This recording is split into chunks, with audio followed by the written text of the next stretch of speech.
All right. Welcome to edition 138 of the Bebo Knows podcast.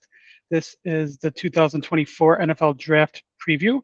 And once again, for the draft preview, we have Mr. Seth Burn. Thank you for joining once again, Seth. Thank you for having me. It's good to be here.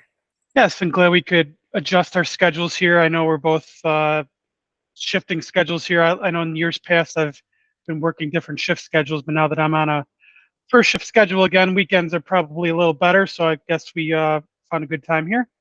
Excellent. This works for me as well. I know we'd originally planned to do a Tuesday night, but my schedule has also been changing. So it is what it is. We're taking the opportunity we have. Yes, sir. All right. Well, let's get into it. We are about 96 hours away from the NFL draft, roughly, give or take. And so, yeah, we've had, another year pass in the age of the transfer portal and the NIL. And I know I had this question last year, but as we've gone through another year of the process with the transfer portal and NIL and things like that, how have your thoughts changed, if at all, with regards to evaluating age in the draft process? Because I know that was, something last year that you I don't think you had fully developed yet, or you were still kind of feeling out. But how has it changed in the past year in terms of maybe the data you've gathered or your just overall feelings on it? So the way you asked that, I feel like there's two questions there, and Okay. I wrote the answer to one of them on the sheet, but we'll also deal with the other one. Okay. So in terms of the transfer portal, there's a big issue of what have you done for me lately? Prospects will succeed in a smaller school, like say North Texas, and then they're going to transfer to a power conference. And now the question is, can you repeat that trick? Are you still able to beat your peers in a tougher level of competition? Some cannot, but the ones who can are the ones we now look at in the day one or day two prospects, guys who weren't necessarily going to get attention before, even if they had continued to do well at smaller schools. 1 second, my tea is ready. Yeah, if you can prove you can beat elite competition, then that's really what guys now have the chance to do that who would not necessarily have before. The freedom of movement has given us a different draft pool, and right now, my personal opinion is this is one of the deepest drafts we've seen in years, and it's possible the transfer portal is an integral part of that. Okay. All right. Now, So, sorry, I apologize for interrupting, but the other question I thought you were asking about was age of prospects, and you didn't really ask that, but it's an interesting question how much that matters. Okay. So, in terms of the last draft, since we last talked, one of the things I'd like to ask you is how your evaluation changes from a year-to-year point of view. So, in terms of from last year to this year, with regards to like certain skills or positions or player types, how has your evaluation of all that changed since this time last year? So a while back, I wasn't on an island, but I was strongly of the opinion that guards, elite talents in the draft, had first round value. Okay. And there were legitimate arguments against that in the sense of, well, let's look at the free market contracts guards are getting. It's not necessarily easy to justify using a high pick on a position where you could replace that guy in free agency at a reasonable price. Sure. That's a solid argument, but I again thought there just aren't that many elite guards entering via the draft. The few ones that are, or at least can be, worth first round picks. And since then, the market has caught up in the sense of guards have become significantly more expensive for the top guys, and centers on the other side have become a lot more fungible. Guards, as I've written here, are semi-premium players, while centers are kind of gone the route of running backs. G's up, C's down. Well, I wouldn't have known that. I would have, I guess I don't really know how long ago it was, but it seemed like centers were fairly important. I mean, I know they still are, but went early, and now I'm not so sure. Yeah. Okay. And the other thing is there are certain guys who have interior flexibility who can play guard or center. Previously, I viewed playing center was, if you can, you should. That's probably where you're going to provide the most value to the offense.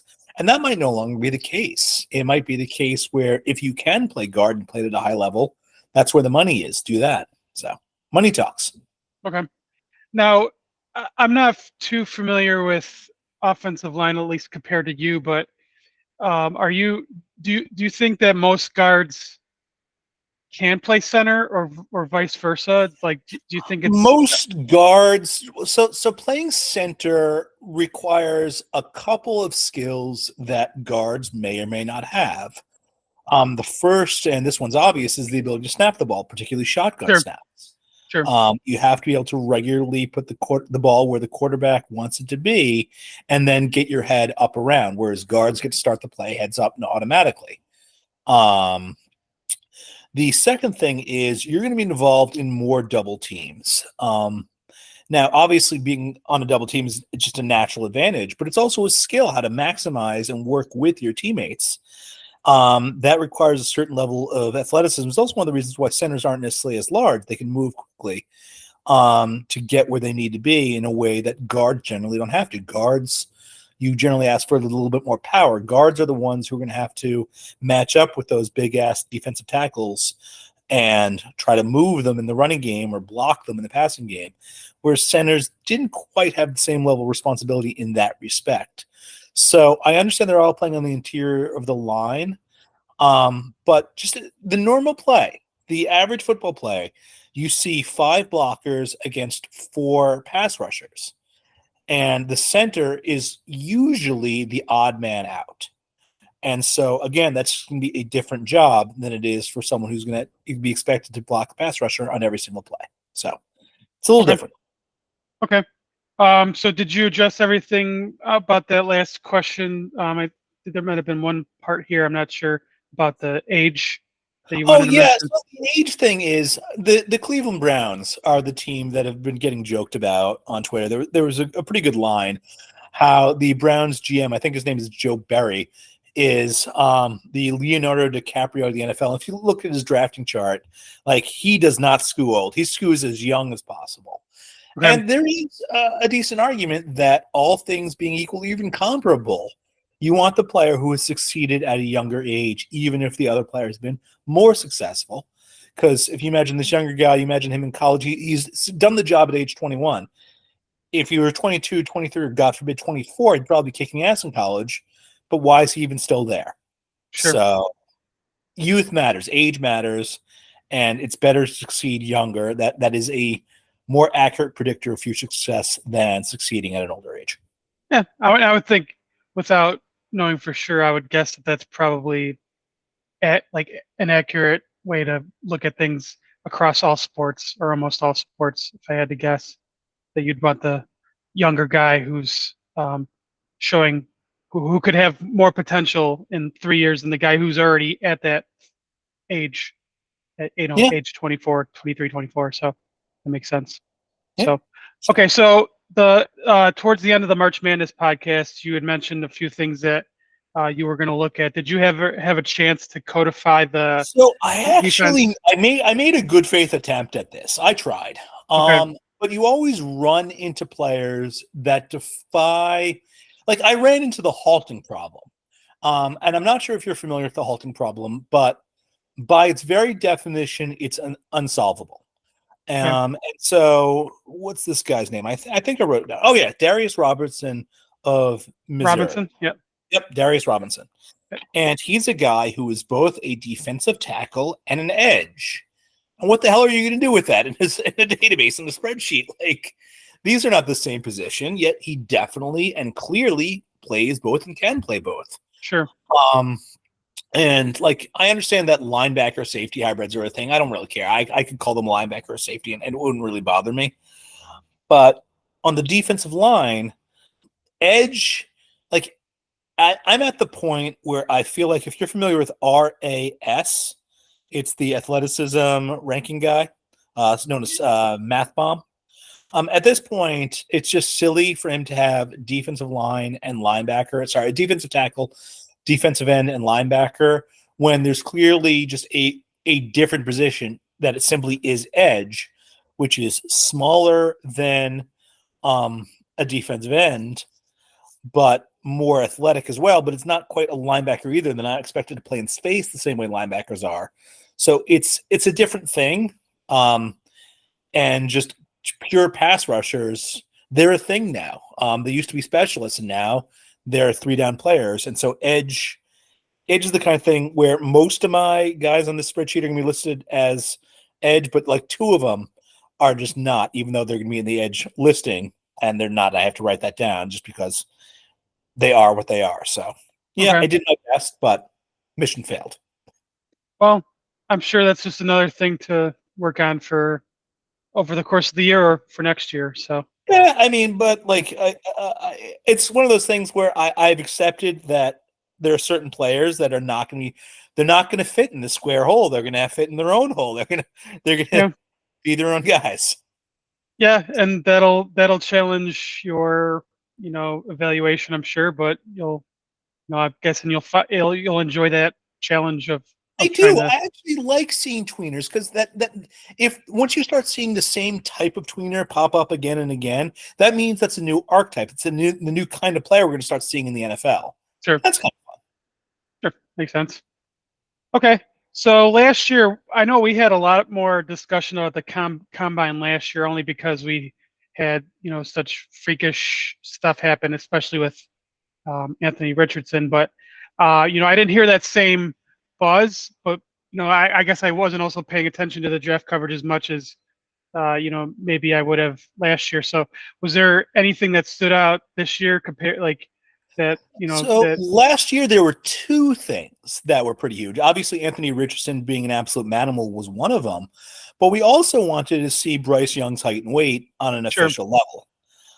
And we did, and I still suspect he might have had rocks in his pockets or whatever else, but it doesn't matter now. For this year, no, there wasn't anything nearly as interesting. Like Marvin Harrison Jr. didn't even bother running.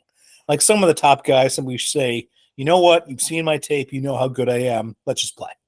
But there was one, and right now he's not known for this anymore. He was known for this, T'Vondre Sweat, who we were very curious how much he would weigh because he refused to be weighed at the Senior Bowl. The suspicion is he's somewhere between 380 or 390 at the time. And he weighed in 366 for the draft, so good on him. He lost some weight. He was on the Bullock diet. And he ran the drills, which is also hilarious for his size. So he was a good sport about it. And then now the only thing people are talking about is his DUI. So that will drop him in the draft. But that was the one interesting thing. But yeah, nothing compared to last year. okay. So I wanted to, like, when I was talking to you earlier, I wanted to let you know some of my weight Please. comparisons, because everyone they talk about how much people bench, and I've never actually benched free weights before. I feel like I need I don't know if I need proper training for it. I don't know if it's like a mental thing where I don't feel comfortable doing that. So I'm mainly just machine weights. So these are all just like machines that I've been doing weights on the past like 4 months. So, but I just want to give my evaluation. So now, this time last year I was probably the weight of let's say a linebacker or edge rusher. I mean, obviously, not as fast as one, and it was a different kind of weight. But now it's I looked up my height and weight, 5'8", 190, and that's actually the one NFL player that came closest to that. There was an article from a couple of years ago, was Philip Lindsay. So I got Philip Lindsay type of height and weight, but obviously his weight is going to be a lot more muscle than mine. I'm still at like 23 or 24% body fat, but yeah, a big difference between going from a linebacker size to a running back size. Let me just say, it will obviously depend on the linebacker and the running back. Although running backs can be a variety of different sizes, linebackers really cannot be as the size he is. Sure. So yeah, and I was guessing, and I was only guessing that the average linebacker was in the 255 to 270 range. I don't know for sure, but that seemed the most accurate position in terms of the weight that I was at before. Okay. So yeah. So now the weights. I'm not doing anything Anthony Richardson style, but the thing that I'm really good at is the leg press, where I've been able to get up to 330 on the machine. So I'm really happy about that. So got strong legs. Working on everything else upper body, but yeah, we're getting there. We're gonna get we're gonna try out for the NFL next year. Maybe we'll see how that works out. First of all, I completely approve of this. I am very impressed with what you've done. But second of all, there are guys who, when they come to the NFL, like their strength coaches have to make a decision. Do we want to bulk you up and lose a little speed and agility, but you're going to have more power in the trenches? Sure. Or do we want to go in the other direction, make you more athletic, give you more range, make you perhaps more dangerous as a pass rusher? And you're going to have to decide how you want to sculpt yourself. What are you going for? Are you going for speed or power? Well, now I feel like I've reached around the weight that I'm at, so it's more about getting toned now. So if I stayed this weight but lost some body fat, I'd be happy with that. Okay. Because yeah, I'm at that weight that I was actually really surprised that I got to this fast. So, but yeah, anyways, I just wanted to give a comparison to where I was versus where I'm at. Hey, Just a little. first of all, we're all very excited. proud of you. Second of all, I mean, that's really impressive. But you know what? You've been disciplined. You've had a work ethic. You've done what Yes. you had to do. So good on you.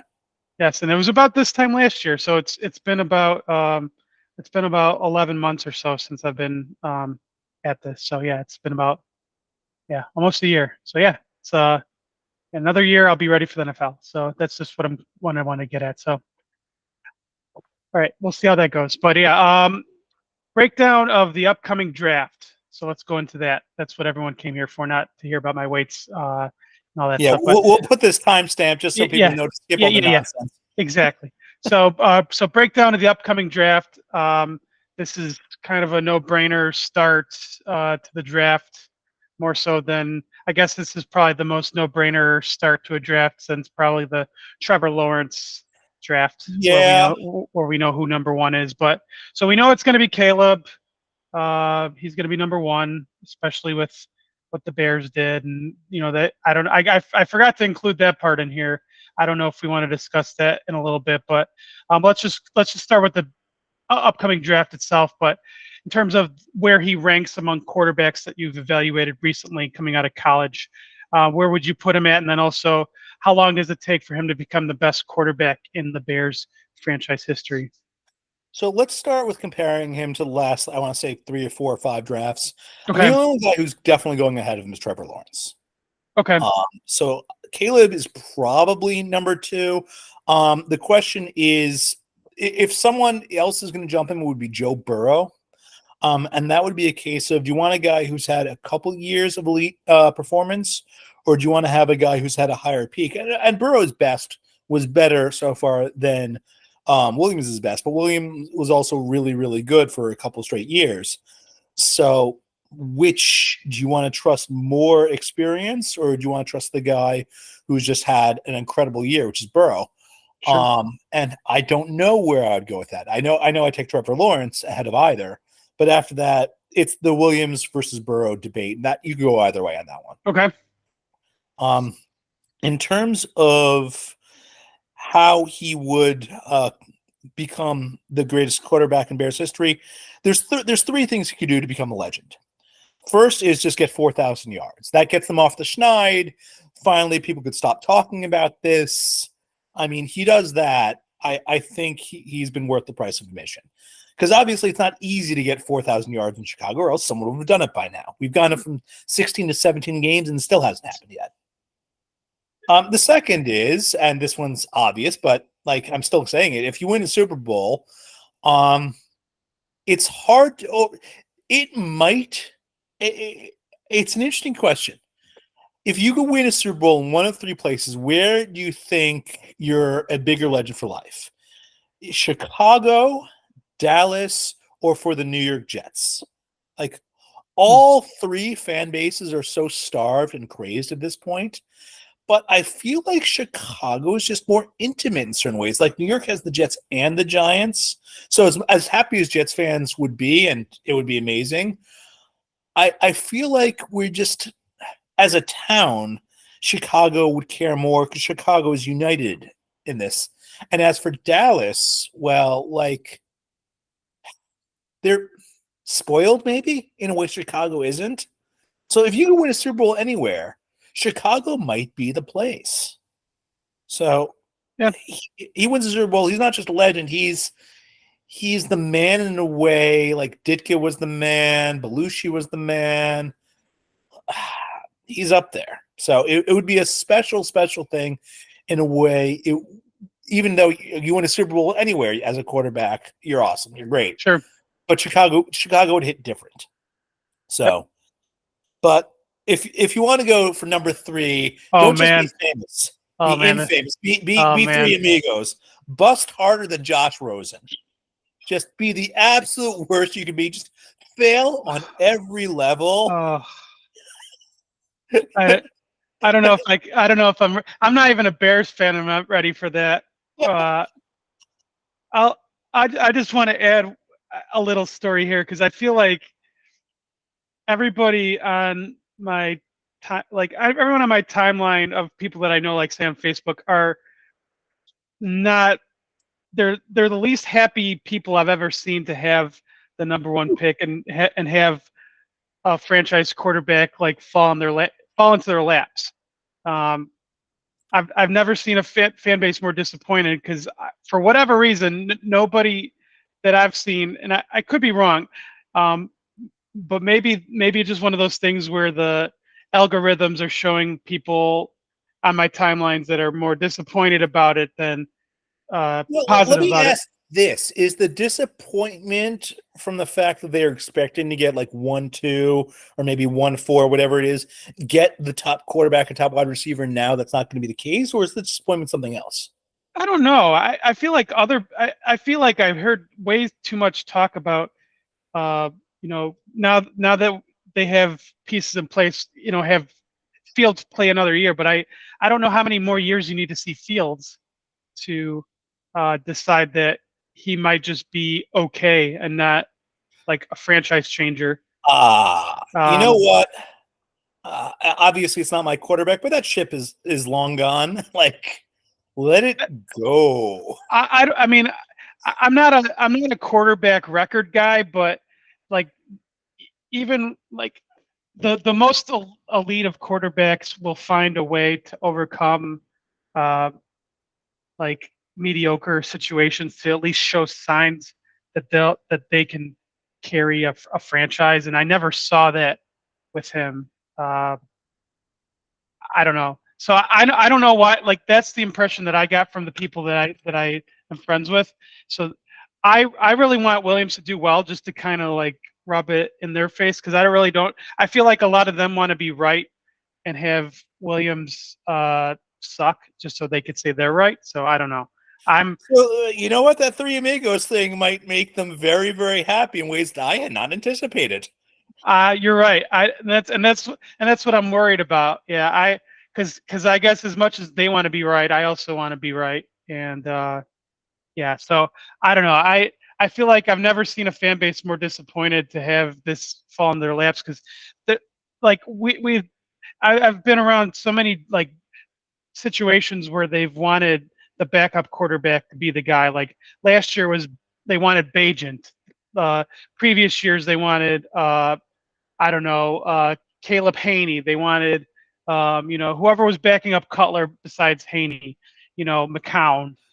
It was just it's one after the other. Like we're so used to mediocre quarterbacks that like they don't know what to do when a potential franchise changer comes into their lap. So I don't know. I'm wishing Williams well is what I guess I'm getting at. That was some of the most darkest, depressing quarterback talk I've ever heard. Like I know I had to get it off my chest because I'm just surrounded by it, and it's like I talked to my buddy Tim about it, who's also not a Bears fan, but he's also kind of rooting for Williams to do well, and I don't know what it is about Williams that people don't seem to like, but because I know most of these people don't really watch college, so I don't really know what it's based off of. So whatever. I'm going off on another tangent. So I need to bring this back to Sure. It was a good to tangent, though. I learned something. I learned that Chicago is more beaten down than even I had realized. yeah, they are. They are. So let's go into the other quarterbacks, as I dub them. So where do you see the rest of the top guys going? And is there anyone whose rise in particular might make you question your knowledge of ball, like Levis, the rise of Levis last year did?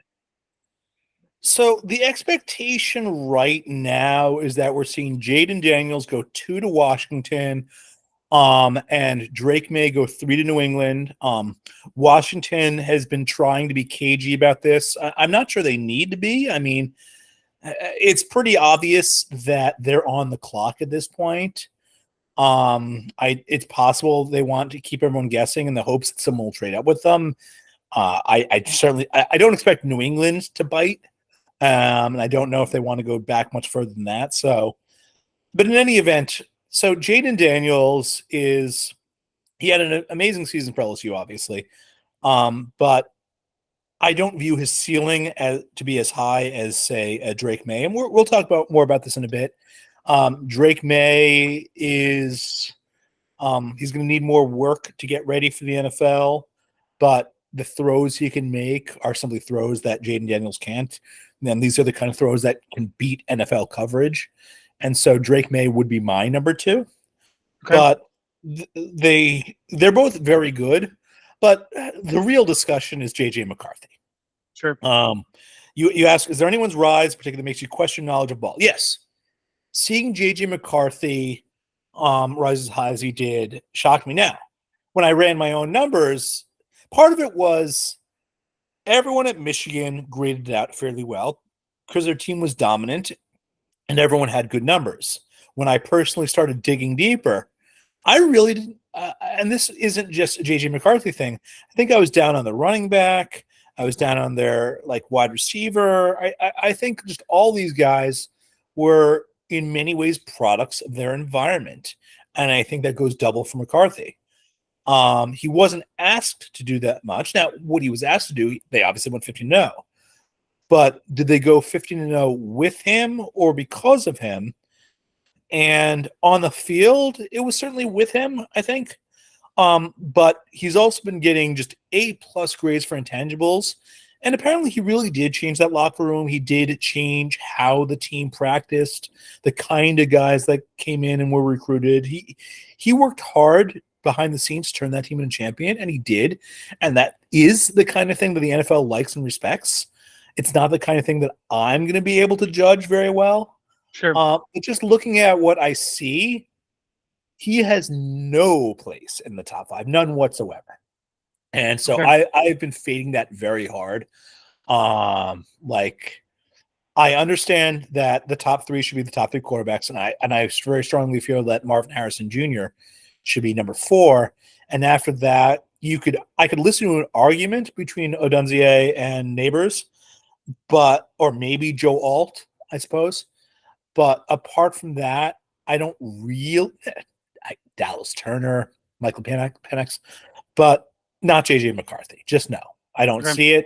I don't see it on the film. I don't understand it. And so no. It's that is my do I know ball question. Now, I doubt JJ differently than I doubted Will Levis.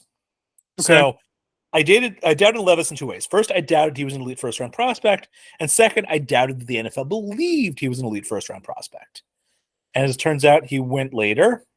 But he also played pretty well last season. So what the hell do I know? Next up for JJ, I doubt he's an elite first-round prospect.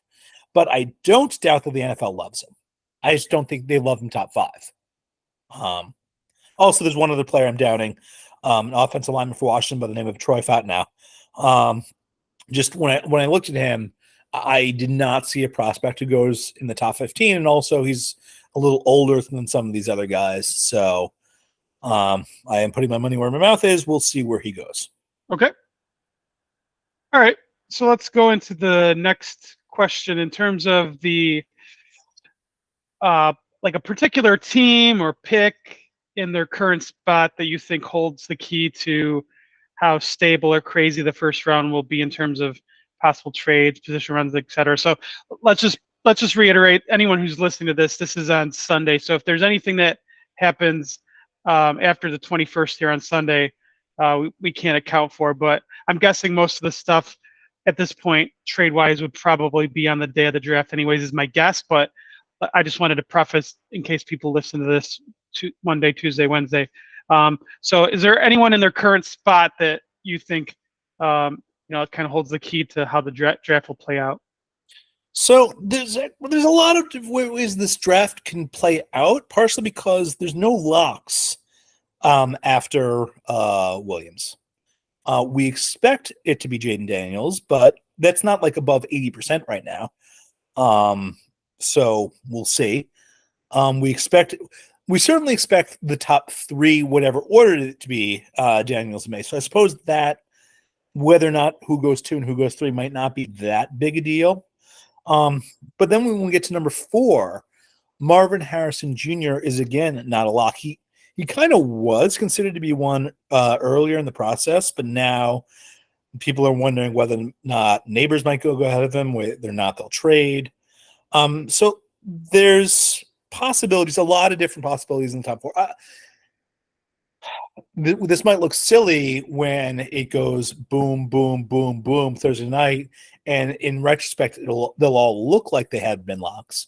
But sitting here on Sunday, we can't really be certain how the top 4 will go, and certainly after that, we don't know what's going to happen to number 5. I don't think anyone's a favorite against the field at that point, unless there's some kind of trade, in which case it probably is McCarthy.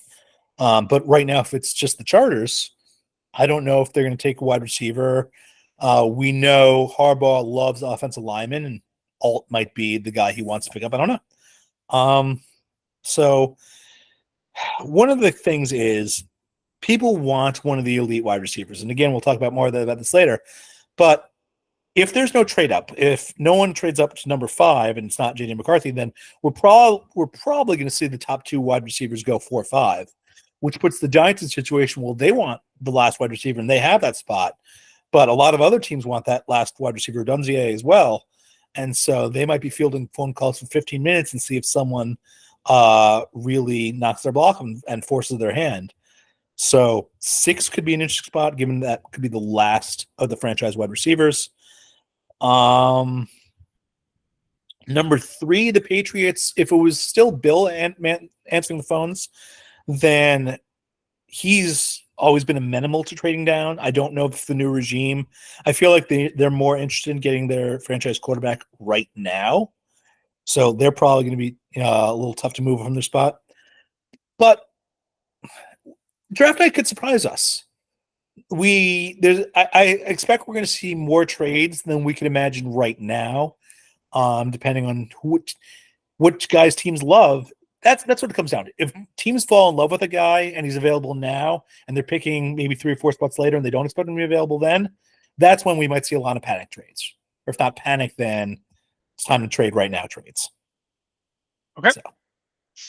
Okay, and I think I've asked this, at least I know I asked this last year, but maybe the past couple of years, but to get your thoughts, because you're in tune with the New York scene, especially the Jets. The Jets are your main team, but you also follow the Giants just because they're there too. So what are your hopes for the Giants, or I guess especially the Jets, because that's your main team, for their first round picks? So the expectation, and again, far from a lock, is that Brock Bowers is going to be what they do. And that's for the Jets you're talking. Yes, I should specify that you're talking more. Actually, let's start with the Giants. I apologize. Let's start with the Giants, okay. Then I'll talk about the Jets. Okay. For the Giants, it's whoever the last 3 wide receivers. If they get a great offer to trade down, that's fine. But unless JJ goes in the top 5, just take the last of the wide receivers, get a franchise wide receiver. You can worry about getting your franchise quarterback for the future because he's not on the roster. Either in the second round, if you can get Nix or Penix there, or you can worry about that next year, I suppose. But Okay. right now, you got the chance of a top wide receiver. Take it. That's for the Giants. For the Jets, and remember, this is number 10 overall. I would take Penix, assuming his medicals are clean enough. I would take Bo Nix if Penix's medicals aren't clean enough. My number 3 option is trading down, but that's not going to happen because I don't expect anyone to want to trade up to 10. Number 4 is Dallas Turner, who, again, might not be available, but if he is, he's my number 1 edge in this class, and I really like him. And Brock Bowers is my number 5. But you still get a passing grade for taking Brock Bowers, even though tight ends are not – they're not wide receivers. Even the top guys, there are 20 wide receivers that make $20 million a year or more in their contract, and there's only 0, I think, tight ends who do that. So even the top guys are not at the same level the top wide receivers are. But Brock Bowers is an elite talent, and 3 wide receivers are already going to be gone. So you do the best you can. And our GM, Aaron Rodgers, wants more skill talent, so it's probably going to be Bowers. To be fair, though, I also like a couple of the top offensive linemen who might still be available. J.C. Latham or Olamayo Fashanu. So there's a lot of things the Jets could do to make me happy. Just don't screw it up. That's all I ask at this point. Just don't screw it up. And I mean, odds are most teams do. I mean, but yeah, I mean, especially the Jets. But I guess I don't need to tell you that. Yeah. Okay. So, all right. So last year, the big betting stance was, I believe, Levis is what won you a couple farms. Yes. Last year worked well, and that's exactly right. I mean, I know you had some. You were fading Young initially, but I think you lost a little bit there. But I'm guessing you made up for it. I did, and I would have lost more if they didn't take that market off the board. Sure. So but okay. Actually, Stroud came through for me as well, going number 2. So that was pretty good. And Levis that was a no ball. Barometer there. I passed the no ball test. I'm going to try pass it again this year with McCarthy. Okay, so we have the question: what are your strong betting stances for this draft? So the strongest, and it isn't even close, is just fading JD McCarthy. I do not believe. I just don't. Okay. And then there's the Troy Fott now. That's I've been less aggressive on. It's also just it's not as liquid a market. There's people clearly betting against me on the other side, McCarthy. So I can wait a while, and the line will come back. With Fott now, it hasn't been quite the same, but that's fine. I don't care. It was more a matter of I do not believe with Fott now, but I really don't believe with McCarthy. Okay, so go ahead. So say with McCarthy, at least at this time on Sunday, and like I said, I'm prefacing the dates so that people know the lines in case they're listening to this, a couple days later. But what have you seen the most recent lines at with McCarthy, or the ones that you've bet? Most recent price I took was plus 120 outside of the top 5. Okay. But it's been bouncing around. I've gotten plus 145s. I've gone as low as plus 115. Okay. So if it's plus 200 at the time you're reading this, well, Yeah. Okay. All right. So then you had 2 other mentions here in terms of other stances that you had. So these are a little smaller, but I do believe, and at this point, when I first started taking it, he was an underdog to do so, but now he's a favorite. I believe that Michael Penix goes in the top 32. And in one sense, it's kind of a dumb bet on my part, because one of the things that might keep him out of it is his medicals, and I have no access to that information. It was more a situation of I watch film. I like to think I know ball, and I love what I see from him, a lot of it anyway. So I believe he's a first-round quarterback. I believe he's a first-round talent, and quarterbacks are just inherently valuable. So long as his medicals aren't terrible, then yeah. So that was one thing. And the other one, and this was mostly early, when he was available at like minus 155 or cheaper, Rome Odunze going in the top 8, because I don't see a scenario where he gets pushed out. So let's think about this for a second. McCarthy could go 5, Nabers 6, Alt 7. Are we really seeing Dallas Turner go 8 and dropping Odunze to 9? I guess it could happen. I mean, the Bears would be ecstatic. That's their dream draft night scenario. Sure. But I feel like that's off. I mean, obviously, I feel like it's off because I don't believe McCarthy goes top 5. But even if he were, I feel like someone trades up for Odunze in the top 8. But I don't know. One of the joys of the draft is we get to watch, we get to see. We talk about it, we see 1,000 mock drafts, and then the real thing is different than what anyone predicted. Yes, sir. Okay, so now we have a host of listener questions, and I appreciate everyone with the last minute questions. Most of these are from the Thank last you guys, because we've kind of 24 hours. So yeah, I always love. I feel like we get more questions about this on this draft than or on this pod than most other ones. So I just kind of put these in random order, but we'll just go in the order that I put them in here. So so this is from, and I love the handle because I had to read it a couple times to understand how to pronounce it. But onceSaquonATime is a great handle. What is the biggest psyop of this year's draft, like Will Levis in the first round last year? So when I wrote my answer to this question, I had a different answer than I have now. But first, let's read the answer I wrote. My answer was I'd like to say JJ McCarthy, but I think the NFL really does love him. I don't think he's a psyop. I just don't see anything that puts him in the top 5 on tape. I'm not seeing it. And so biggest psyop might be Latu. I can't pronounce his first name. Laiatu, Latu, whatever. I refuse to believe the top pass rush prospect in the draft has 32.5-inch arms. I don't. Nope. Just hard pass. Don't believe it.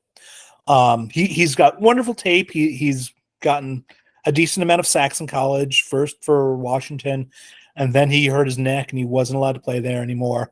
And then he went to UCLA and he succeeded there. Different doctors did different medical diagnosis. But no, the NFL's top pass rusher does not have 32.5-inch arms, whatever else it is. It's under 33. I don't believe it. So yeah, you got the that to me is the psyop. Yeah, so you got the Danny DeVito gif right now from It's Always Sunny where he's like, nope. Just shaking my head. Nope. And the other thing is back to McCarthy. The teams that are there, like Arizona, could shock the world, I guess. And the Chargers could shock it even harder, but they're not taking a quarterback, which means someone has to pay the price to move up. And now, if someone does, then yeah, it's ivory time. It's 99.998% chance, whatever it is. That's McCarthy, but I don't see that. So, okay. All right. The next one I put here was from paulipoodle. At paulipoodle was asking about your balance. What balance of your draft opinions is market based versus how much or like how much you personally scout players. So I think you addressed it on Twitter, or X, but feel free to add what you mentioned there. So the numbers themselves are an algorithm. The numbers I post, and this is something that I've built and tuned over many years at this point. I should probably just start over, clean it up, make it a lot simpler, a lot faster. But that's a lot of work, and I always think about doing it, and then I never do. I just make it more complex and just add more information upon it when I want to make changes. Sure.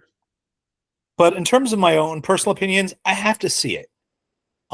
So like when I see the market says McCarthy's in your top 5, I think, oh, I must be missing something. And then I watch tape and I'm like, well, whatever it is, I'm still fucking missing it. And then I place my bets. So the market certainly informs my thoughts. But I still have to see it. I still have to have my own thoughts. I still have to look, see what a guy has done, who he's done it against. Ultimately, I'm still a math guy, and the market is its own thing, and it's something for me to bet into and to acknowledge in this case. But like the market having, and probably the draft having Daniels go over May does not change the fact I would take May over Daniels.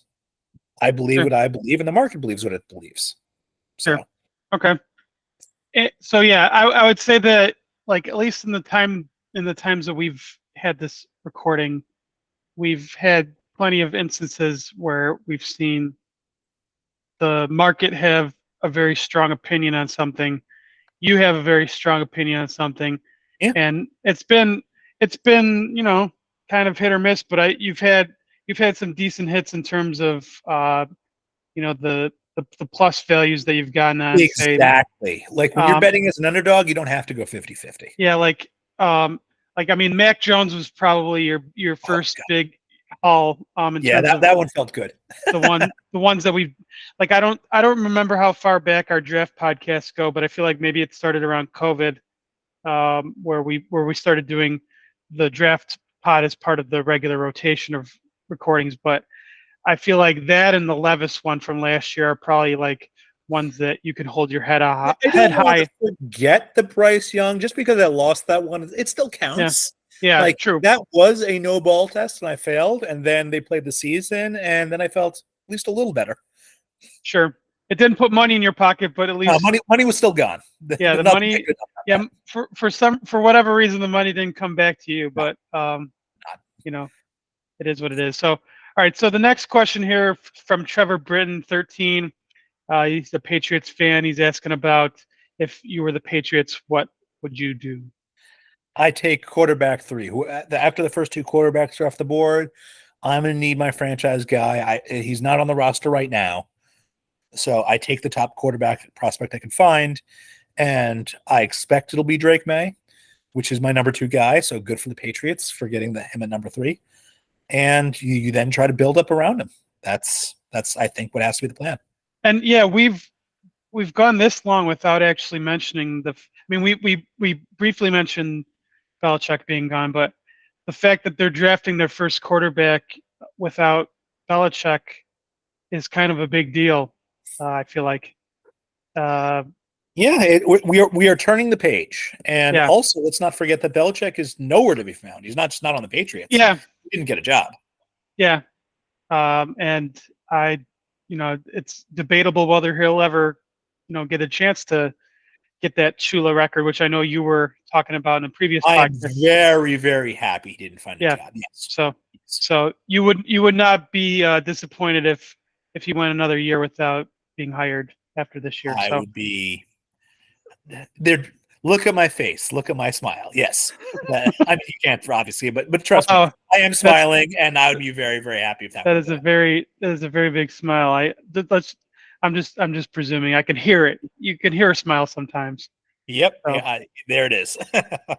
So, okay. So the next question here from jonlerner was asking, will the hashtag lolJets regret passing on Brock Bowers for the next 10 years? It's not even going to make my top 10 regrets. Like, it's regret number 27, maybe. Like, number 1 of the modern era is Lamar Jackson. It's having the number 6 overall pick. I wanted Lamar so much. And what the Jets did was they gave up 3 second-round picks and the number 6 overall pick. They moved to number 3, take Sam Darnold. That did not work out for the Jets. Things never work out for the Jets. And Lamar Jackson ended up going 32nd. So maybe the correct answer would have been to trade down and get Lamar. But again, I would have given the Jets full marks. I'm ecstatic to get him at number 6. So, yeah. In terms of Bowers, he's fine. Like, I know the positional value thing is real. And also tight ends are tough to hit. You have to make pretty big adjustments to the NFL. You're going to have some blocking prowess. You have to learn how to get open at the next level. It's a big step up, even from the SEC in terms of competition. And so, yeah, there are concerns, but Bowers also looks really, really good. So I can live with it. It's not what I want. I admit that, but I can't complain. So that's how I feel about Bowers. And Yeah, if they on him with Dallas Turner or with an offensive lineman or God forbid quarterback in the future, I'll smile. I'll be happy about that. And also he might not even be there when they pick. So who the hell knows? sure.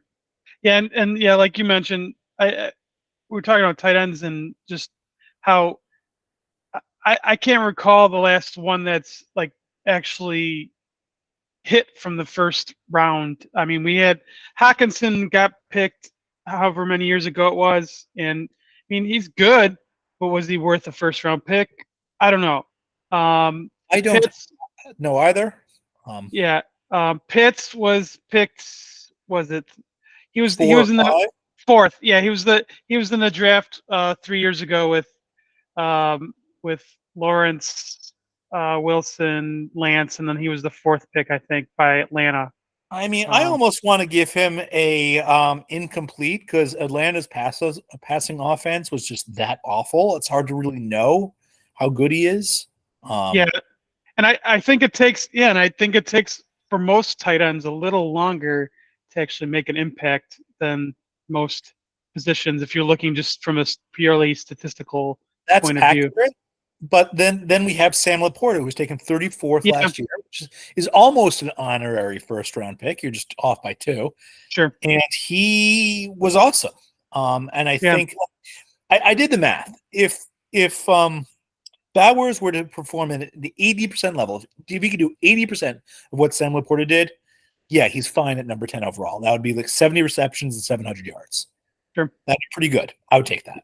Yeah, So and Detroit, Detroit did really well last year with their draft. So that's yep. one reason why they escalated so high to higher level. So okay, so let's go into the next question here. Is from J.R. Carter Jr.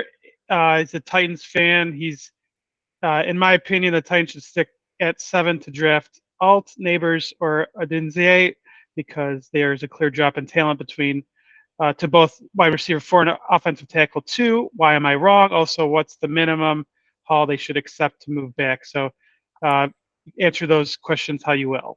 So I kind of answer with a question of my own. Who's moving up to 7 and why? I'm not sure unless one of the wide receivers is available. I'm not sure who's moving up to 7. Now, admittedly, you can't have the top 4 quarterbacks and top 3 wide receivers all be gone.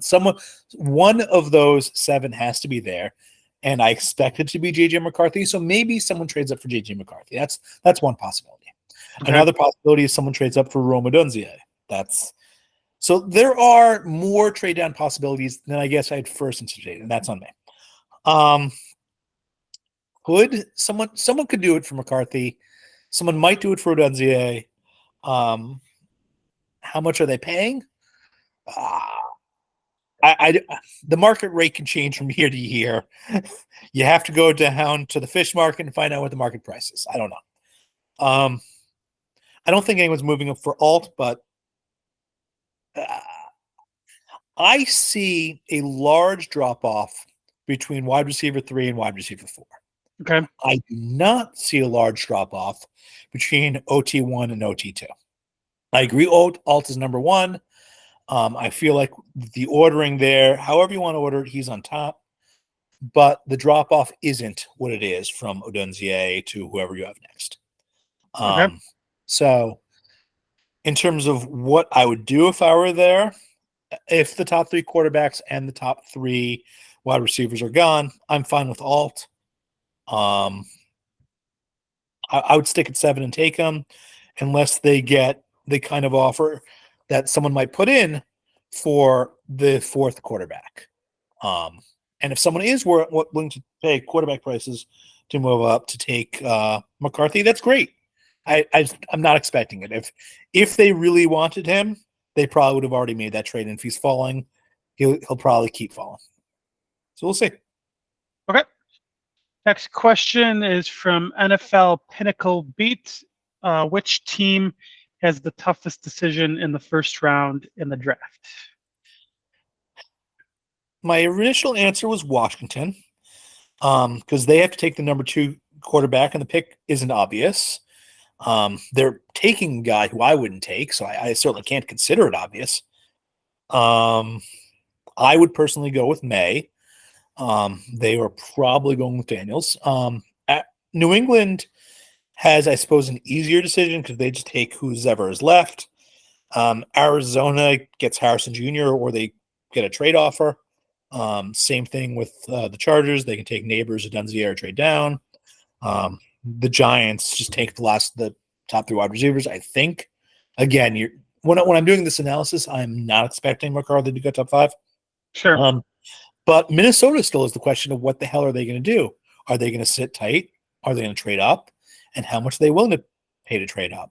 So apart from Washington, Minnesota has the next tough decision. They know they want to grab a quarterback. It seems to be that they want it to be J.J. McCarthy, but it's bullshitting season, so who knows? Maybe they trade down and pick up Penix at 20. We'll find out later. And I have to say, I'm surprised that it took us this long in the podcast to mention the bullshitting season part, because I think I don't like especially you, but we stress this a lot in the podcast, that this is, like, out of all sporting seasons, this is probably if bullshitting was a trend, it'd be at this point of the year, it'd be Taylor Swift, because it's that popular in terms of wow. You know what? I'm going to have to disagree with you there, Brian. As much as it is bullshitting season and it's a great time to be bullshitting, I don't think there's anything that's touching Taylor Swift right now. Not even bullshit. Fair enough. Okay. All right. That might have been for effect. I mean, it was a great effect. Kudos to you there. I know that's what I get for having off the cuff comparisons. It was good off the cuff banner. But yeah, well, I'll leave those for the hot takers on the network shows. So, but it is bullshitting season, like you said. So that's a very key thing, and also, like, how much of bullshitting season is affected? How much of the market is affected by bullshitting season? I feel like you've exploited that. I think that's part of going back to the. Continue to do so for the rest of this week, and we're going to find out whether I'm right or wrong on Thursday night. Yeah, I mean, the market closes when it closes. Yep. So okay. So anyways, I just wanted to touch base because, like, when we talk about bullshitting season, it's one of my favorite things to talk about when we have this podcast. So I'm just glad we finally brought it up. Sure. Okay, so you were talking. Sorry, I forgot where you cut off. I think I cut you off. So we're about to get to the 9 Hagrin questions. Thinking about Minnesota. They have a lot of options. They can sit tight with 6 potential franchise quarterbacks in this draft, if we're counting Penix and Nix. They don't have to do anything. They don't have to make a trade. They can sit tight, and the zero effect, if they want it, is in their favor. And the zero effect is, if you're looking for something particular, it's hard to find because there's a lot of things in this world and you're only looking for one of them. But if you're just looking for anything, again, there's a lot of things in this world and you're bound to run into a few of them. And so if they just want a quarterback, there's a lot of quarterbacks in this particular draft. And even at where they're sitting, a few of them should fall to where they are. They should get one. So, sure. And one other thing, just if we talk about statistical research, like a lot of the research is trading up is a gamble that generally is negative EV, and trading down is positive EV.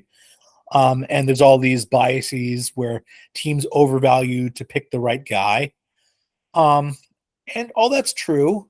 And the team that's been dominating the NFL, the team that is Mr. Top Right, traded up for him at, I believe, number 10 overall, the Chiefs, when they already had a quarterback, by the way, Smith. And they said, nope, this is the man. We're trading up. We're getting him. And they've become a dynasty. So pick and choose your statistical analysis and what you want to go for. Sure. Okay.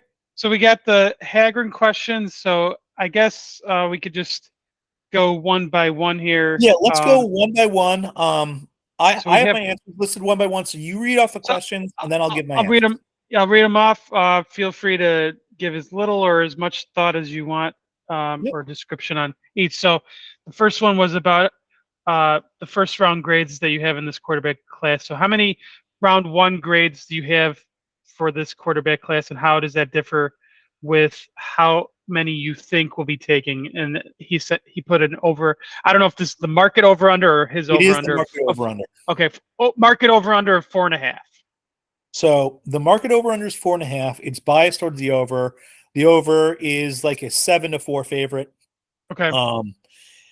And one thing I want to mention, by the way, is all these questions, they're being asked to me, asked to us, but they were originally written up for him himself to do his own homework and research on. So these were Hagrin questions for Hagrin, that he's now sharing with us. And this is great. I'm honored that he's willing to share this information with us, the questions that he has for himself. And yes, so but yeah, and also before you address this, like he's one of the few people that, he always has really good questions and really good thought processes. And if he was willing, I would love to have him on a recording, at some point to even accompanying you. But I don't know. I think he's had his reservations about. Well, you know what? Recording. Have him on a non-sports podcast. Talk about outdoors life. Talk about exercise. Talk about everything like that. Because that's something I believe you and him could have a great conversation. Talk to him about having pets. Like, he loves animals. You love animals. It doesn't have to be a sports podcast. You don't have to. You're right. You're right. And I've actually, to go off on a different tangent, the past year or so, I've started watching wrestling. And one of my buddies was talking about how I should start talking about wrestling. So maybe I need to diversify my podcast and have it a little more hodgepodge. So, so anyways, as far as the first question goes, how many round one grades have you given this quarterback class, and how does that differ with what the market says? I gave out 4 first-round grades, but I did not give them to the 4 players that have gotten 4 first-round grades from the NFL and from the market. Okay. So the 4, at least initially, the 4 first-round grades from the market were Caleb Williams, Jaden Daniels, Drake May, and JJ McCarthy. Now, since that time, Michael Penix has been added to that. Bo Nix is still on the outside looking in. Okay. I personally gave out 4 to Williams, May, Daniels, and Penix, with Nix and McCarthy both on the outside looking in. But they're quarterbacks, and I always understand if quarterbacks go ahead of their grades. That's fine. I don't mind if someone with like a 40 grade, whatever else, people reach for. If you're going to reach for something, reach for a quarterback. And yes, I do expect the over to cash. I haven't actually taken that bet. I've just been focused on the individual players. I suppose there's nothing really stopping me from taking it. I would do a little analysis there, run some scenarios, but I do feel like over 4.5 is expected to win and probably should win. Okay. Number 2. All right. Number 2, from a process standpoint only, describe the process for ending up with May over Daniels, especially considering there's a large segment of draft people that not only say Daniels, they have Daniels over May, but Daniels as a 1B to Caleb's 1A. And he says, to be clear, I have May over Daniels, and I'm not sure it's close. So I have May over Daniels for the same reason I have Michael Penix over Bo Nix. Upside. Their 90th percentile results include being an elite franchise quarterback, and I cannot say that for Daniels or Nix. I think both Daniels and Nix can be competent starters. I think right now, Jaden Daniels is a better quarterback than Drake May. He won the Heisman for very good reasons. He was pretty great at LSU. Now, LSU, as they are wont to do, they surrounded him with awesome talent, awesome skill talent, and they were explosive. But right now, Jaden Daniels is a better quarterback than Drake May. And if you want competence, if you want someone who in year 2 is going to be more ready to start in the NFL than someone else, yeah, that's probably Daniels over May. It's certainly true right now. But upside matters. Getting a guy who could be a franchise elite quarterback matters. You play to win the game. You play to win championships. And for that reason, I think if you're going to gamble on a quarterback, gambling on upside and gambling on guys who have the ability to make all the throws, guys who can stress defenses. I want a guy who, if he lives up to everything I'm hoping for, can bring me to a Super Bowl. And I feel like Drake May is more that guy than Jaden Daniels is. So Okay. that is the answer. All right. Number 3 is, are the Vikings clearly the best landing spot for a drafted quarterback this year? And if two, from a process standpoint, how do you then evaluate your draft beliefs versus the actual on the field outcome? My belief, this is speaking as Hagrin, my belief is that Minnesota offers an opportunity for the outcome to drastically warp the discussion about the quarterback draft evaluation process. All right, first things first, no, I do not believe the Vikings are the best landing spot for a quarterback. Yes, they have an elite wide receiver, which is probably why they are viewed as that landing spot, and they play in a dome, but they also have a lot more pressure coming in, and until Jefferson is re-signed, there's danger on the horizon. You might not have him here for the future. He might end up leaving via trade or whatever else. And so there's danger on that horizon. If I were a quarterback, my optimal landing spot is at 21 to Miami. Tua isn't it. And Miami, no matter what they say, they have to know that, even if they can never publicly admit it. And one of the things they have not done is they haven't shown him the money. They haven't signed him to his next contract. So with their financial situation throughout their roster, given their investments that they've made, their only financially viable path to finding a franchise quarterback before their window closes, quite possibly, is through the draft. And so if they were to end up with Penix or Nix, they're not getting McCarthy, I don't think, at 21. And I just don't expect them to trade up for a quarterback. But if they sit tight and have one of those guys fall to them, it might be time to look to the future. Now, they still have Tua for another year, so maybe not. Maybe the time isn't now. Maybe the time is next year. But if I could land anywhere, it would be in Miami, where maybe I don't have to start immediately, but I have the job next year, and I have it with elite talent around me. Whether or not that's cheating, I don't know. Now, in terms of his thoughts on warping the process, I mean, if you land in New York with the Jets, you're screwed. Yeah. If you land with the Giants, it's tough. If you land in Chicago, it's never been done before. There are places where developing quarterbacks has been a challenge historically. And are the Vikings among that? Well, maybe. I don't think it's as easy as Hagrin might be thinking for the Vikings to draft a quarterback and have him succeed and have that warp the process. But maybe I'm wrong. I don't know. Hagrin's a smart guy too. Okay. Yeah. You just mentioned the Bears, and I think back to the fact that their fight song still mentions the T formation. So that I think they have an uphill battle in terms of ever having a good quarterback, because they're still talking about the T formation in their fight song. So, I don't know, that's just a different tangent for a different time. But okay, next question. Yeah, and I'm never. You were talking about pronouncing this name, and I'm not going to pronounce it any better. Latu. If he didn't have a fused neck, he would be the blank pick off the board. Hagrin's guess was top 10, maybe 8th, probably 8th. Where would you? So as I said, or as I wrote here, I'd still have him behind Dallas Turner because sub 33-inch arms just ain't it for the number one edge prospect in the draft. The NFL has these measurables for a reason. And it matters. Making first contact with the offensive lineman, being able to push around the edge, stab him in. These things matter for a bull rush. Trying to get him before he's set. It can matter in a variety of different ways.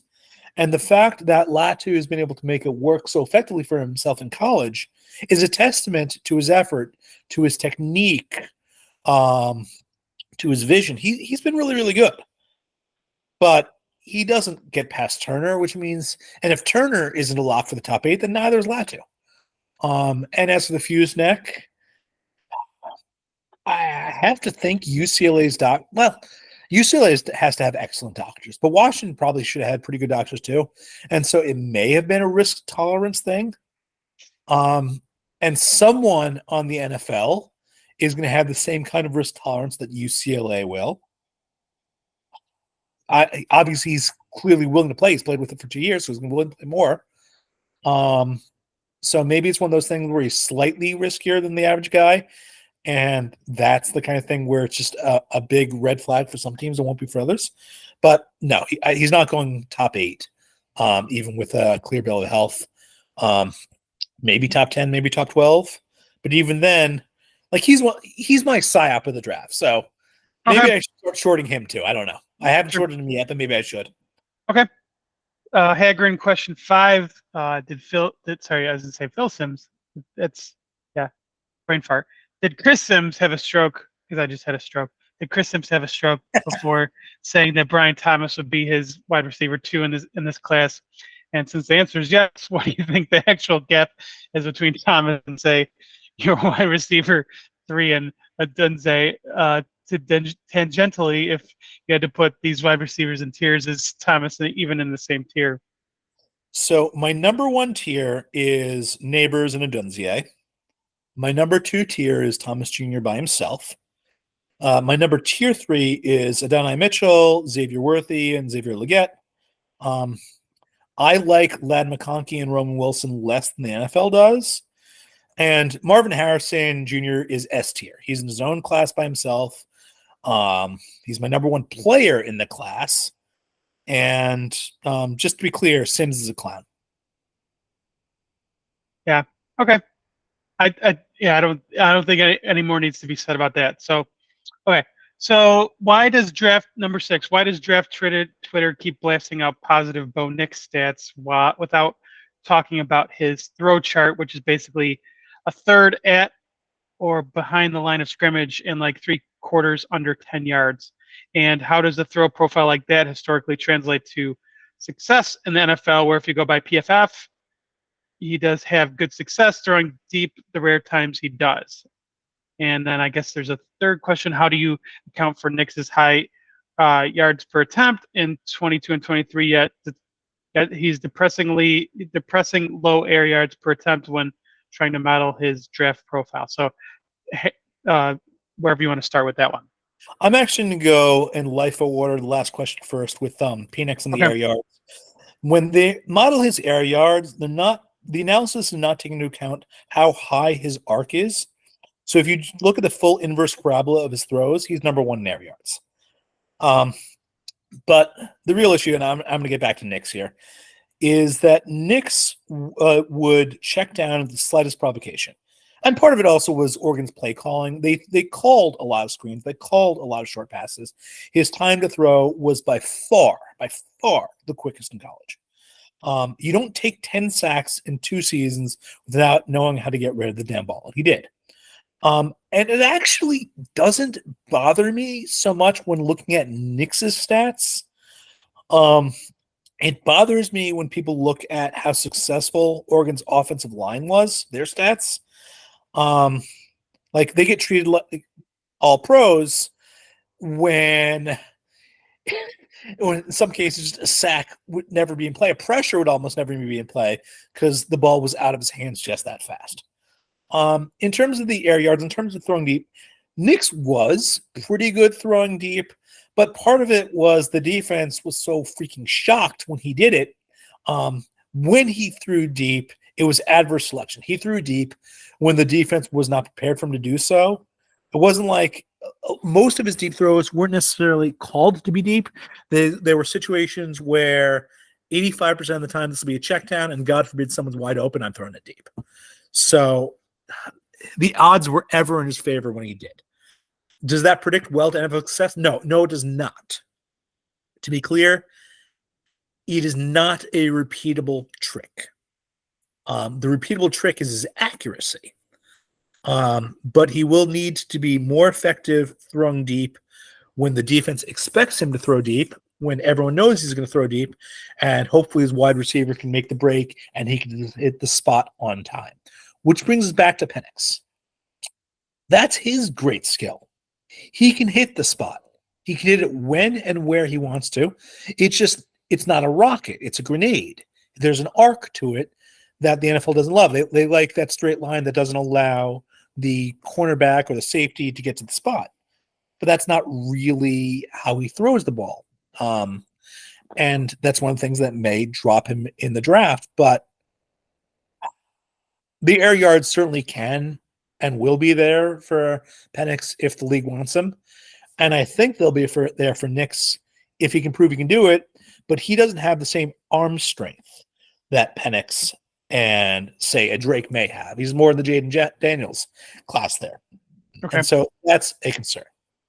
So we'll see. But yeah, that quick time to throw, it worked in college. It was a great Oregon offense. It's not going to be the same for him in the NFL. Okay. All right. The next question was actually about Penix, number 7 here. If Penix wasn't made of glass, he would be the blank quarterback taken in this year's draft.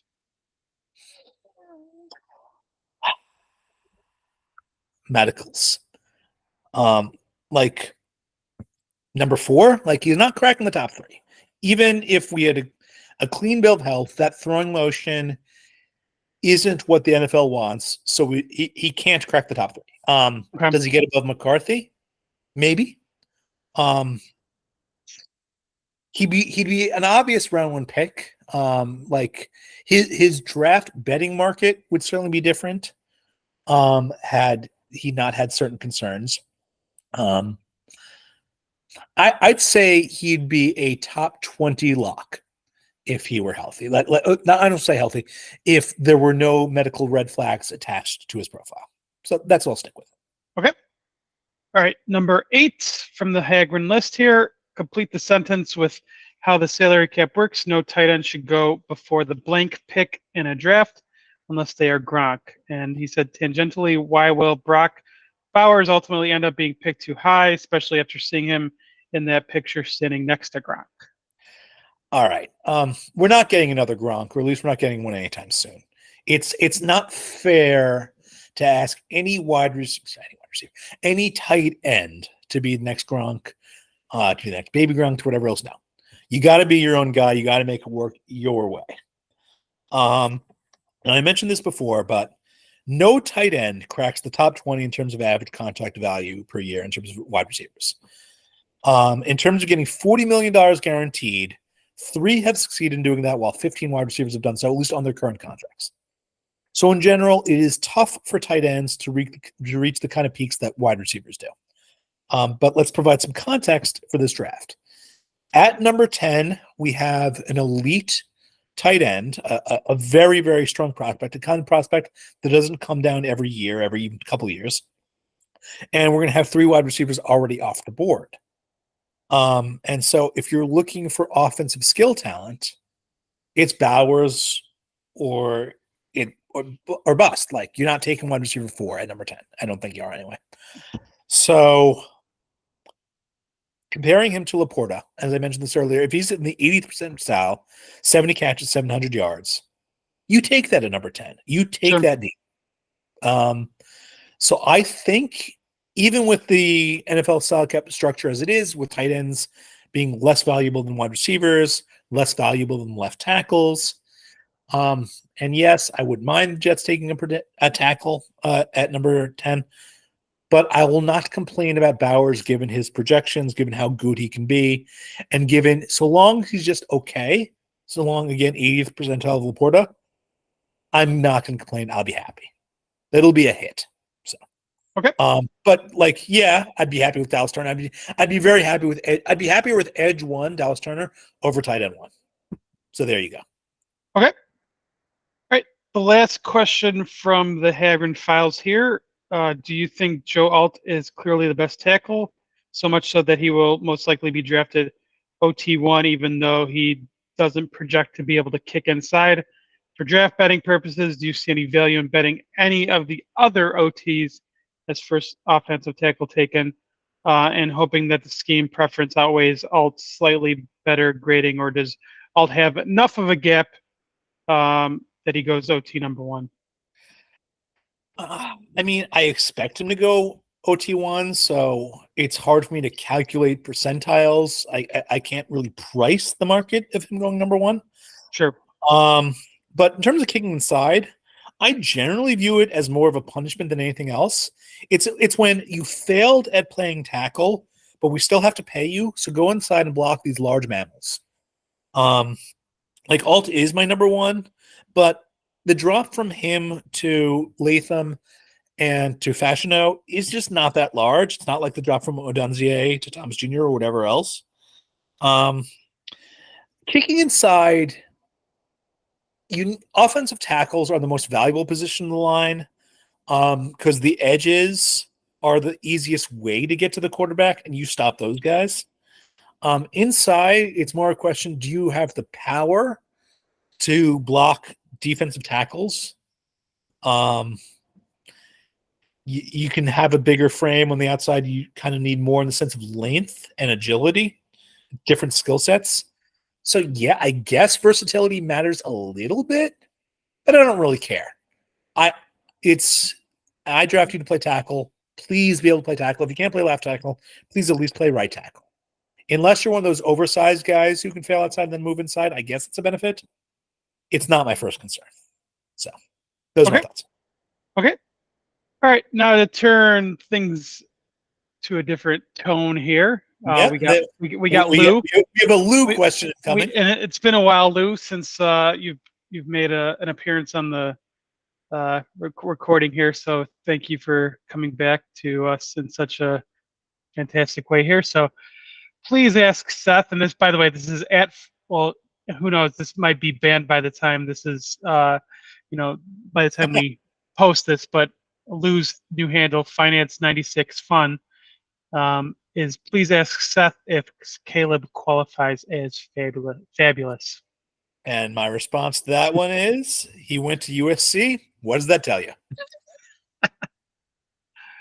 Fair enough. Okay, the next one, we have a couple of questions from, we can't go by his handle. You have to go by his actual Twitter name, Handjobs for Ewoks, because it just JOBO doesn't have the same punch as Handjobs for Ewoks. It's just a great name, classic name. Where does Seth rank wide receivers in terms of most important position to draft? He personally has quarterback, offensive line, defensive line is top three, and he's asking if wide receivers would be fourth. So feel free to answer that one first before we get to his next question. So everyone agrees, there's no question, quarterbacks are number one, and they're not just number one. They're effectively a different currency than all of the rest. No quarterback, no future, which is why trades up for quarterbacks are different, fundamentally different than trades up for any other position. They cost more because the value is a different level of value. Now, I have wide receivers number two now, and I actually don't even have it close because elite number one wide receivers are now more important, cost more money, and more resources to acquire than anyone apart from quarterbacks. And I had previously thought of edges as number two, but I no longer think of that as the case. I've dropped edge to 3 and left tackle to number 4. Okay. And part of that is how the NFL's evolved. It's harder to get sacks. It's tougher to stop the passing game. Elite wide receivers now have an easier job doing their jobs. Pressure is harder to get. But having said all of that, after quarterbacks, no one gets more guaranteed money so far than proven edges. But in the draft, you're not proven. In the draft, it's a question mark. Will you be able to succeed at edge? It's hard. It's hard to be to prove that you can get to the quarterback in the NFL. And a lot of top guys get drafted early. They can't do it. It is at least somewhat, and it's all relative. It is somewhat easier to project success from wide receivers than it is for edges. And this is a guy who had Laquan Treadwell as the number one wide receiver in a class. So feel free to point and laugh. But In general, I think the NFL is of the opinion that when you're reaching out for a prospect, if you're going to have to take a gamble, wide receivers come first and edges come second.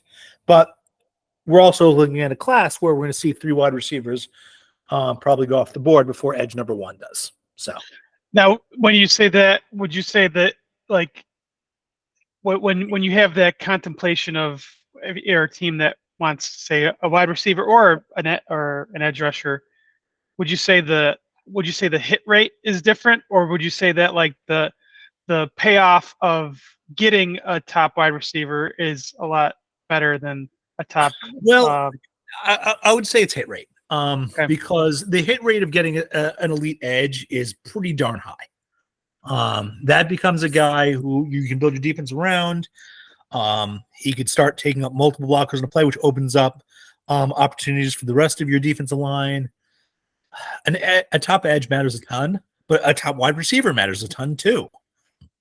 We've seen how Philadelphia was able to jumpstart their offense. Miami had an elite offense even with Tua because of their wide receiver core and also this just overall speed. So both are great when you get an elite one. Like we'll see what kind of contract Jefferson gets if he can get to the free market.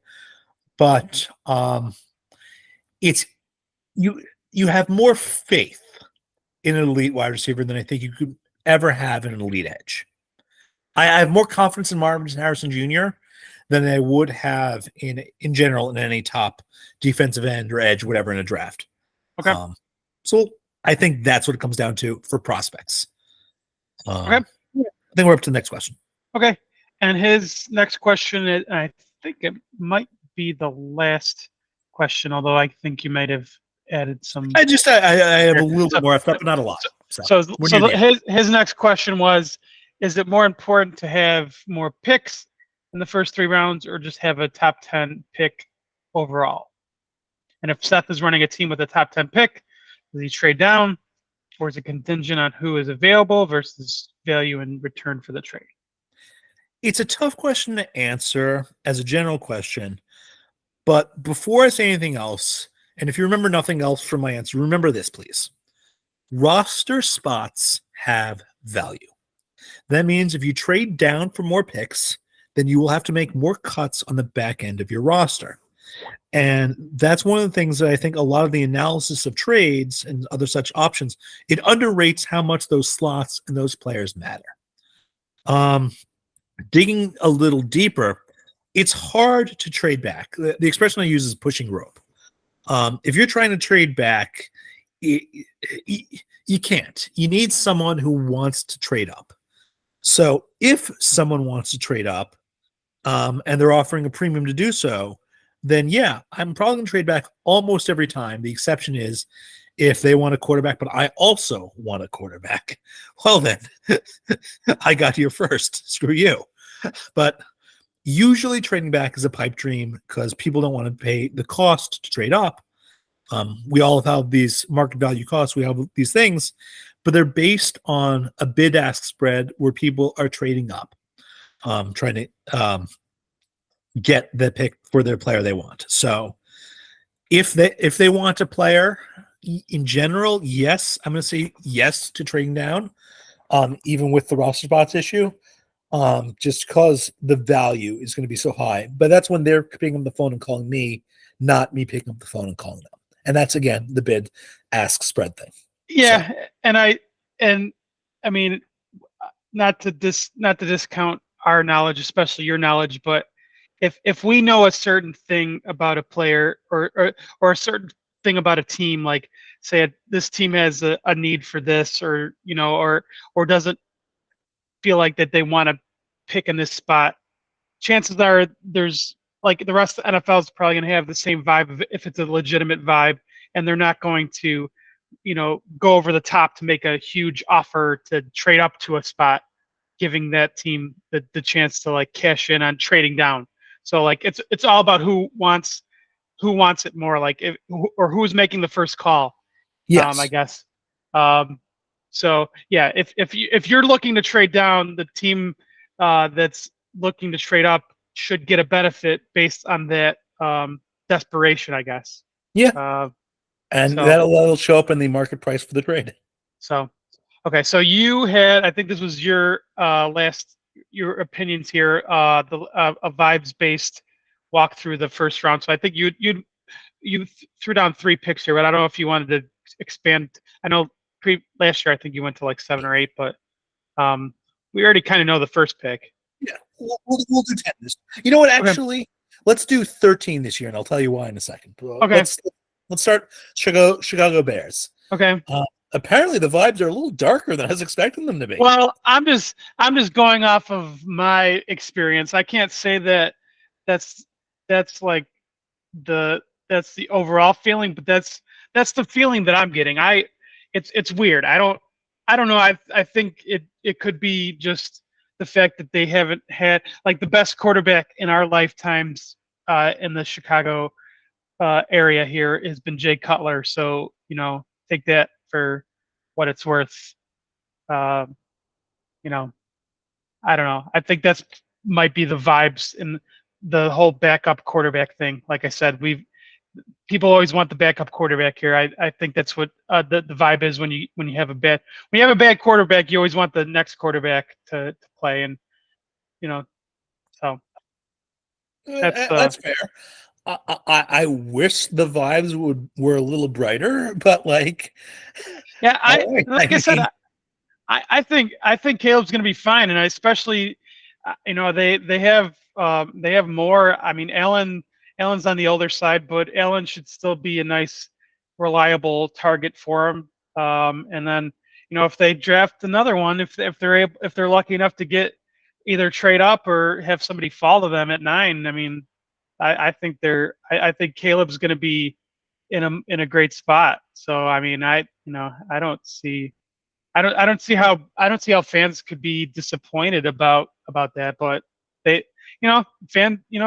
there's certain fan bases, you'll find certain things to nitpick and be sad about, and I guess we'll just wait and see. But I don't know. I think they're, like I said, I'm rooting for Williams. I hope he does well with them personally, but well, I'm rooting for him too, and I guess we'll revisit this at 9. So, sure. Number 2, we got Jaden. Sorry, we have we have the Washington Commanders. I mean, I guess the vibes are with them if they take Jaden Daniels. Here's hoping things go well. I don't know. I think after Williams, for like both the Commanders and the Patriots, there's just such a mess that has to be cleaned up on so many levels. I mean, I guess that's true for the Bears too, but like, good luck, kids. Yeah. Yeah. All right. Number 4 with Arizona. Yeah. Did you go 3 with May? It's kind of like the same thing. The only difference is the Washington has the choice, and then New England. But they're both a situation where the offenses, in particular, they need to be rebuilt. And you start with quarterback, but you need to put the pieces around them. And I wish both franchises. Well, no, I don't. I particularly don't for New England. I do not wish them any luck whatsoever. But like, I feel like the vibes are, at least for the number 2 and 3, there's some hope now. We have a new guy. And after what happened in Houston last year, I mean, the feeling is if you found the guy, you might know pretty darn quick. So we'll see. Good vibes. You should have a honeymoon for at least 4 weeks. All right, now number 4, Arizona. Like, if they believe in their quarterback, and I believe they do, they get Marvin Harrison Jr. They got the best player in the draft and a tremendous prospect. So, like, that should feel good. You get a franchise wide receiver, and you get a guy in the class by his own. I hope that's good vibes. The Chargers were funny because Harbaugh was talking about how much he loves offensive linemen. And this is not a bullshitting season thing. This is just how he personally feels. And I believe him. And he can take an offensive lineman at number 5 with Joe Alt. But I feel like the value is in wide receivers here. So, like, but also, how much of it is it a disappointment in Los Angeles if they don't trade down? I heard some fans who want to trade down and get the haul from Minnesota, and others who feel like this is the last chance for them to get a franchise wide receiver for a while. So take it now while you still can. And I don't know what they're going to do. Yeah, and I'm trying to remember when Harbaugh was coach for the Niners. I feel like that was in that stretch of time. I feel like we got a couple of offensive linemen in the first round. I don't remember which ones offhand, but I feel like that was also in a stretch of time where we also got Michael Crabtree in the first round, if I'm not mistaken. So I feel like he has a history of both, at least NFL wise. So I just trying to go off of historical markers. He only had like 3 or 4 seasons, but just going off of that, I could see he might also have a bit more. I don't want to say leverage, but power. He might have more say because he's coming in. Let him build the offense the way he wants it to. So I don't know. Sure. All right, then we come to our New York Giants, whatever else. Just they need a wide receiver. They also need a quarterback, but they need a wide receiver. So don't screw this up, please. Take one. You'll get good vibes if you get a franchise wide receiver. Yep. Titans apparently they want Joe Alt. They still believe in building off the running game. That's fine. That's their prerogative. So that should make them happy. The Falcons are expected to be where the first defensive player off the board is.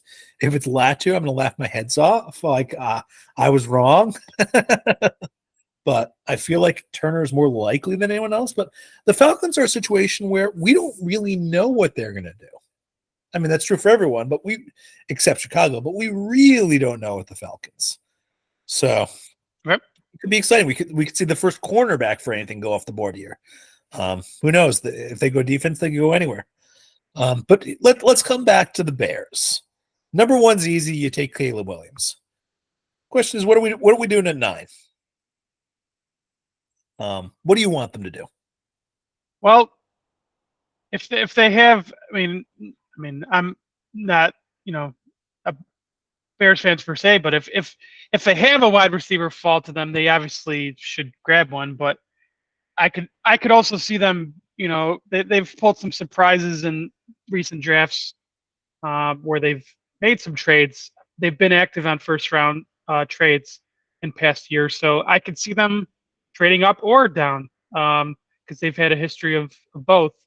So that wouldn't shock me if a wide receiver didn't come to them. Maybe they trade down, get some more picks, or if they want to surprise people and they want to, make an offer for some 2025 picks, including their 2024 first, and trade up for Harrison. Who knows? Maybe that'd be a surprise. That would be a fun trade. Who knows?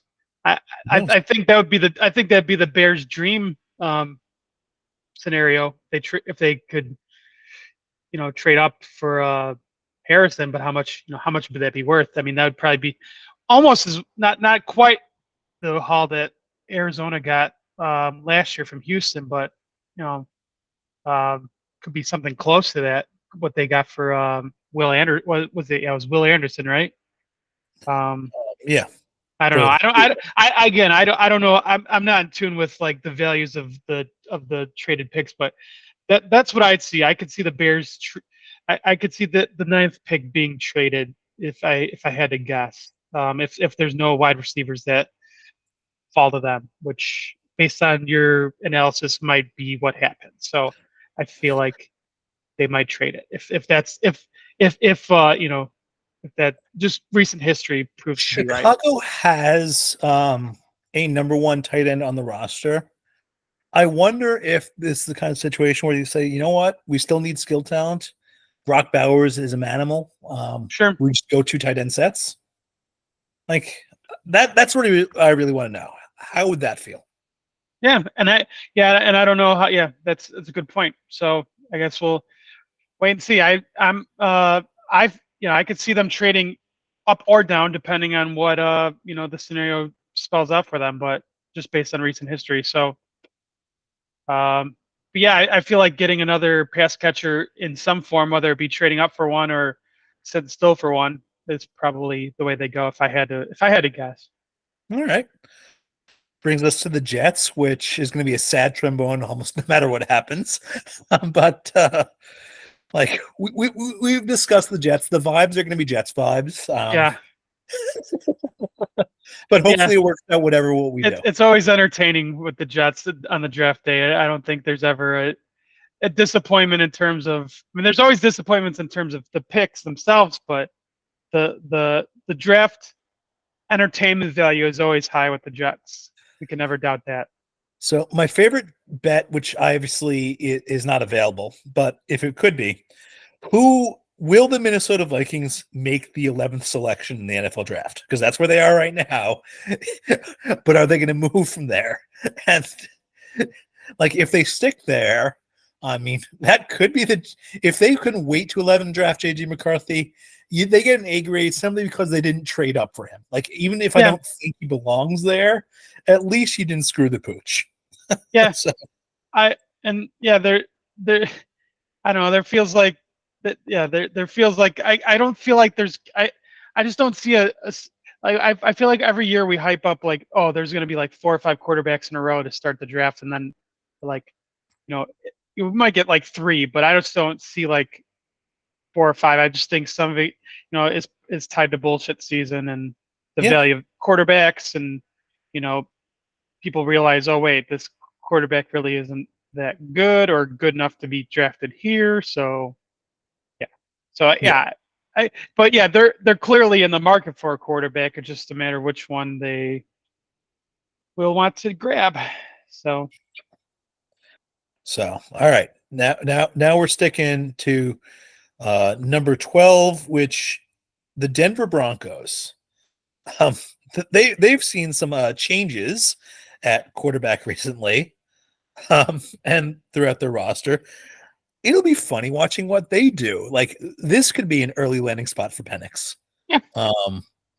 Or they could take offensive line. They could do a lot of things, but between the Broncos at 12 and the Raiders, who are always capable of surprising us, I'm looking forward to this draft. I really am. Even though I'm a Jets fan, I'm looking forward to it. So, sure. And you could say that you could say that's the perennial sentiment, I guess, for you is, you're a Jets fan, so you have to take this season with a grain of salt in terms of being excited, because it's probably not going to end well. But I want to believe. it's I don't blame you, and I wish I've fallen out of love with in terms of my other teams outside the Niners. Like the White Sox have just been completely mismanaged, and like I feel like I've become a fair weather fan. So in terms of a fan, so like I don't know if I could be like you with the Jets. Like I don't know if I could have that devotion to the Jets that you've had your whole life. Mm-hmm. I don't know. The only reason I'm a Niners fan was because they were good when I was a teenager, and I stuck with them for some bad years. And if they were, they had some bad years in between the good years recently, but it's so hard to root for a bad team. I understand now why people root for good teams. I hate to say that, and I know part of the reason, part of fandom is riding the waves with the team, but it's just so hard to root for a team that is completely mismanaged like all the freaking time. It hurts. I will not pretend otherwise. It absolutely hurts. So I have a little more understanding for why certain fans just get interested in a team because they're good. Because I guess that's how my fandom started with the Niners. I don't know if I would be. I don't think I would be as strong of a fan if they had sucked for the past 10, 15 years, because I'm losing my interest in the White Sox, like I said. So a different sport, but I respect your fandom, and I hope that it eventually gets paid off. I mean, who knows when it will, but whether it be in your lifetime or the next lifetime, who knows? But I hope it's within your lifetime that you can experience that joy. just play in a Super Bowl. You don't even have to win it at this point. I Yeah. just want to know what it feels like. Yeah. Yeah. And I had a bad feeling about the Niners one, even though I bet on the Niners. That's just kind of a fan bet, but yeah, it is. Even though they lost, it's still a better feeling to be in that spot than to not even sniff the playoffs or not. I would like, as weird as it sounds, I'd much rather lose a Super Bowl because it means that you're almost there than than Not to know what it even because there's so much variance too. Like, we talk about variance all the time. So there's so many things that have to happen for you to win one of those. And so yeah, the fact that being in that position is more important than anything, whether you win it or not. So. Yep. All right. Anything else? Anything else that you care to wrap up on before we call this a night? No, this was great. I hope you enjoyed the draft. I intend to enjoy it as well. Yeah. And I'm now going to go cry because Fabiano Caruana has pissed away a winning position against Ian Penalty, and so we will not be getting chess tie breaks. And this is both me and Hagrin are probably going to be pretty sad about that. Chess reference here. So yes, it took about an hour. 45 minutes for a chess reference here, but if you had the over on that, you just cashed. So okay, so all right, well, everyone, thanks for listening. Seth, good luck with your McCarthy stances and everything else, and enjoy the draft. And everyone, catch you guys next time, and we'll talk again. So have a good night, and talk to you soon.